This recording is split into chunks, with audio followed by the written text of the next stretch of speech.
Ya, Indonesia bisa kalahkan COVID-19 jika kita optimis. Itulah topik dialog kita pagi ini dan kita lanjutkan kembali masih bersama Dr. Erlina Burhan melalui sambungan Zoom. Ibu optimis saja seperti Anda sebutkan tadi tidak cukup begitu. Ada ikhtiar, ada effort untuk memperjuangkan bahwa kita memang bisa mengalahkan COVID-19. Seperti kata Presiden kemarin bahwa dengan gotong royong, bahwa dengan bekerja sama, kemudian ada satu sistem informasi terintegrasi bersatu lawan COVID atau BLC. Saya ingin tahu sebenarnya tujuan atau mekanismenya sendiri seperti apa, Bu, cara kerja si BLC ini?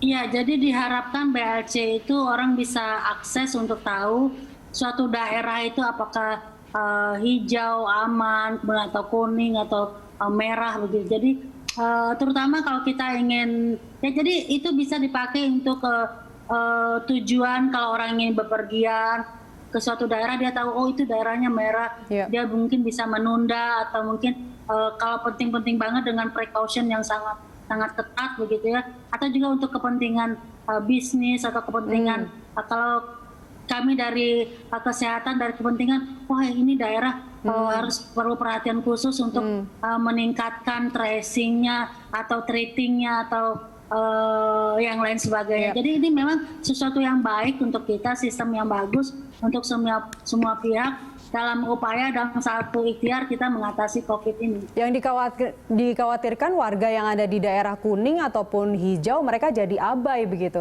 Tapi dari sisi warga sendiri misalnya kita seperti kita yang tinggal di Jakarta atau yang di Surabaya, di Jawa Timur, di Bogor, yang merah itu apa yang harus ditingkatkan dan apa yang perlu diwaspadai dari sistem navigasi ini, Bu?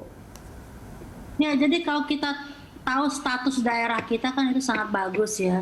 Contohnya kalau seseorang dari daerah hijau, kemudian ada kegiatan yang harus membuat dia pergi ke daerah merah, dia akan berpikir 2 kali atau beberapa kali sebelum memutuskan pergi. Itu satu hal ya.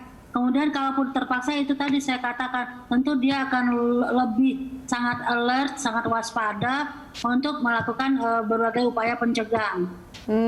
Meskipun daerah merah itu pun juga bisa new normal sekarang sepertinya merata di semua daerah. Apakah itu merah, apakah itu kuning? Anda sepakat dengan hal itu? Kita memang sudah siap untuk seharusnya berbeda. Seharusnya berbeda. Perilaku apa yang membedakan itu? Ya kalau merah sama hijau itu basic pencegahan harus dilakukan. Tetapi untuk yang merah tentu lebih lagi dari itu.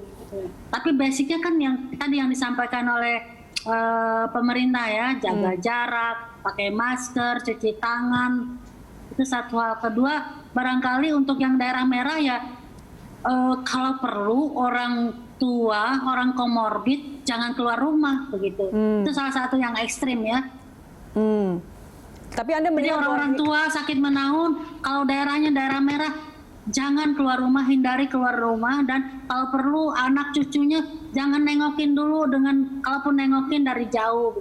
Masalahnya yang orang tua ini biasanya mereka gaptek dengan sistem informasi seperti ini. Bagaimana cara mengedukasi mereka nantinya? Nah itulah dibutuhkan kerjasama. Jadi dibutuhkan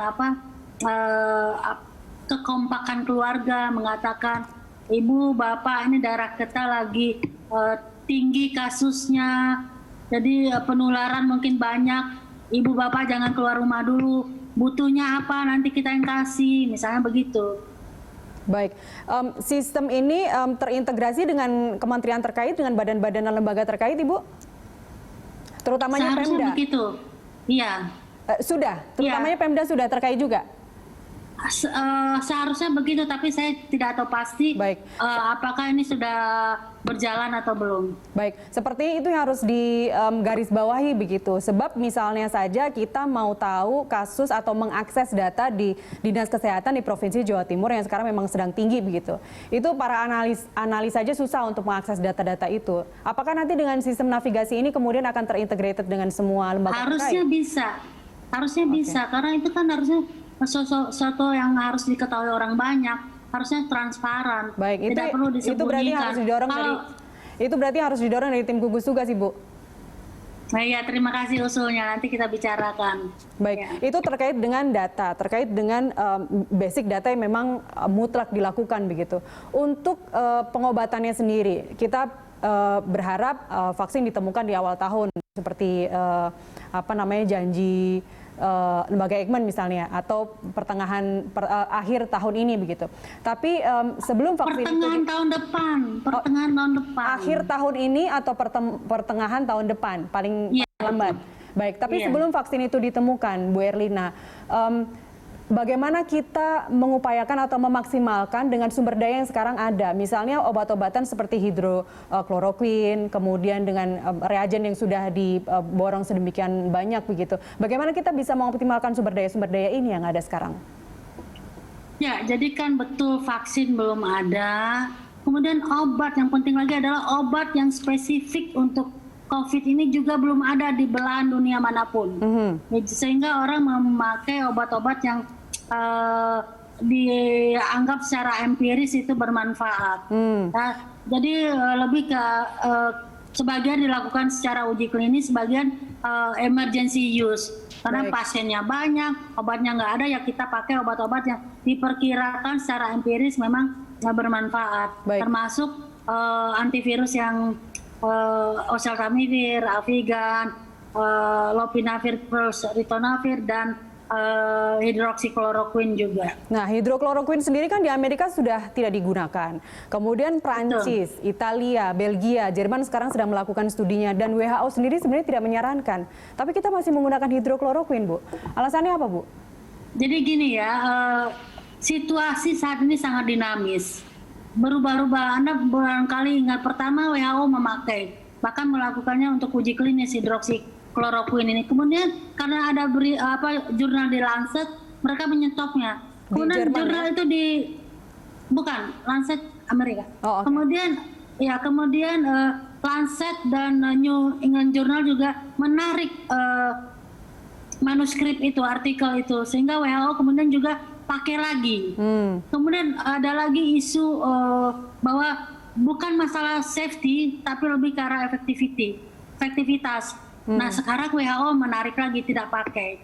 Nah, untuk Indonesia, dari pengalaman kami dan juga ini kita tahu dari perhimpunan, ada perhimpunan dokter paru, ada perhimpunan ahli penyakit dalam, ada perhimpunan penyakit jantung. Jadi kita ada 5, dan IDAI juga, Ikatan Dokter Anak Indonesia, beserta perhimpunan anestesi, ada 5 organisasi profesi. Itu kita mengambil data dari berbagai rumah sakit se-Indonesia, dan ternyata dari data sementara kita menunjukkan bahwa hidroksikloroquine ini untuk Indonesia aman, ya, tidak ditemukan hubungan dengan kematian, jadi safety-nya oke. Dan efektivitasnya sementara ini masih baik. Jadi itulah yang mendasari kenapa dari kami organisasi masih memakai obat hidroksikloroquine ini, dan saya kira juga Kemenkes dan Badan POM juga mendukung kami. Bagaimana dengan dexamethasone? Itu obat anti radang, meskipun menimbulkan efek menurunkan imunitas, sekarang juga kita bisa dengan gampang menemui itu di Tokopedia, di Bukalapak, di marketplace itu. Apakah ini juga, ini saran dari WHO juga begitu? Kalau yang hidrokloroquine tadi tidak disarankan oleh WHO justru. Jadi apakah kita juga akan... Ya, saya koreksi ya, bahwa WHO tidak menyarankan dexamethasone atau steroid. Justru WHO mengatakan secara umum steroid itu tidak direkomendasikan. Tetapi ada suatu penelitian di Inggris, suatu penelitian yang besar, jumlah kasusnya ribuan, itu ternyata menemukan bahwa dexamethasone itu bermanfaat menurunkan 1/3 angka kematian pada kasus-kasus yang berat. Kasus-kasus yang memakai ventilator, atau kasus-kasus yang pasiennya butuh pemberian oksigen. Tetapi dikatakan juga di penelitian recovery trial itu bahwa dexamethasone tidak bermanfaat untuk kasus-kasus yang ringan. Nah, dexamethasone itu steroid loh, itu obat keras, tidak boleh dipakai tanpa resep dokter. Jadi mesti dokter ini yang melihat indikasinya, perlunya, dan meresepkannya. Jadi saya juga ingin menghimbau kepada masyarakat, terima kasih kepada Berita Satu yang sudah mengangkat topik ini. Saya ingin menghimbau kepada masyarakat, janganlah membeli obat ini secara bebas karena itu sesungguhnya tidak boleh, dan juga jangan memakainya tanpa resep dokter karena ini obat keras dan banyak efek sampingnya. Ya, daripada warga sekarang mengkhawatirkan atau mencari-cari obat itu dan melakukan injeksi. Sudah banyak yang beli sendiri, bahkan katanya bisa beli online. Buat saya itu sungguh sesuatu yang memprihatinkan. Dan harganya relatif murah, Bu. Ada yang harganya 45.000, saya nggak ngerti itu asli atau enggak. Tapi daripada masyarakat kemudian mengupayakan hal itu untuk dirinya sendiri yang sama sekali tidak disarankan. Enggak, itu enggak bermanfaat untuk pencegahan. Baik. Apa upaya? Tidak bermanfaat untuk pencegahan dan malah berbahaya. Jadi masyarakat kita ini memang gampang terpengaruh oleh berita ya. Gampang terpengaruh.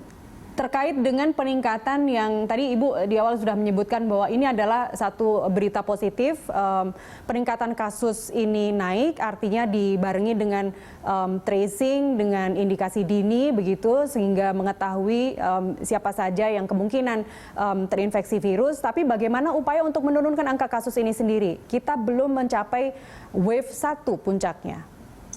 Ya, jadi kan memang temukan kasusnya, kemudian segera diobati. Jadi temukan tes, temukan isolasi. Ya, isolasi ini bisa di rumah, bisa di rumah sakit darurat atau di rumah sakit untuk perawatan. Jadi kuncinya itu temukan. Dari asosiasi atau Persatuan Dokter Paru sendiri begitu, Bu Erlina. Bulan Juli kemungkinan angka kasusnya per hari bisa bertambah sampai berapa banyak? Saya kira kalau kita semua masyarakat sudah teredukasi dan berperan serta untuk pencegahan, mestinya sih declining ya, mestinya menurun. Apalagi yang kita temukan diobati sembuh, pastilah orang-orang yang sakit itu kapok, keluarga juga kapok gitu ya. Nggak enak loh sakit. Ya saya hari-hari melihat pasien di rumah sakit, kasihan. Jadi jangan deh sampai sakit. Ya, pencegahan jauh lebih baik daripada pengobatan. Iya, petugas medisnya sendiri juga nggak suka seharian pakai alat pelindung diri terus-terusan. Ini sama-sama panas. Sama-sama nggak enak, Bu ya. Yang pasiennya nggak enak, si tenaga medisnya juga nggak enak. Jadi apa yang harus diupayakan? Tapi kami nggak punya pilihan. Iya. Tenaga medis nggak punya pilihan, kalau ada orang sakit harus dilayani. Tapi masyarakat punya pilihan. Punya pilihan untuk sehat atau untuk sakit. Jakarta, Bogor, kalau Jawa Timur mungkin bisa saya sebut provinsi begitu yang merah ya.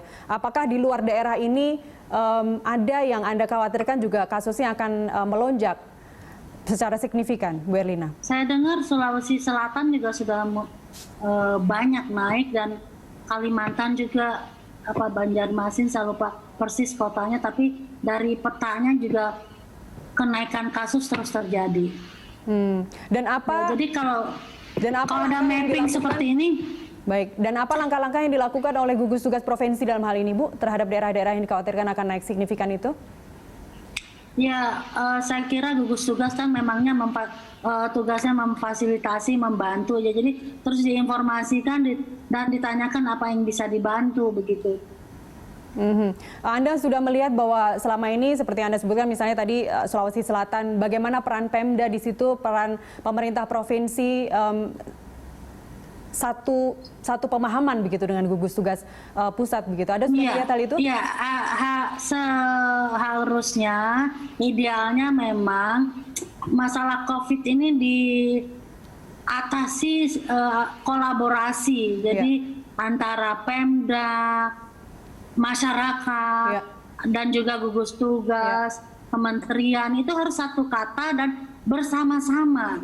Iya, karena kita sudah punya tes alat tes yang banyak, kemudian obat-obatan juga untuk menurunkan hal itu juga sudah diborong, ada, kemudian rumah sakit swasta pun juga sangat banyak yang berperan untuk semua berusaha untuk mengalahkan COVID-19 ini. Jika kita bergotong royong, jika kita bisa bersama-sama. Bu Erlina Burhan, sayang sekali waktu kita sudah habis. Ibu terima kasih sudah bersama kami di Morning Talk pagi ini. Sama-sama, makasih. Terima kasih, sehat-sehat Ibu.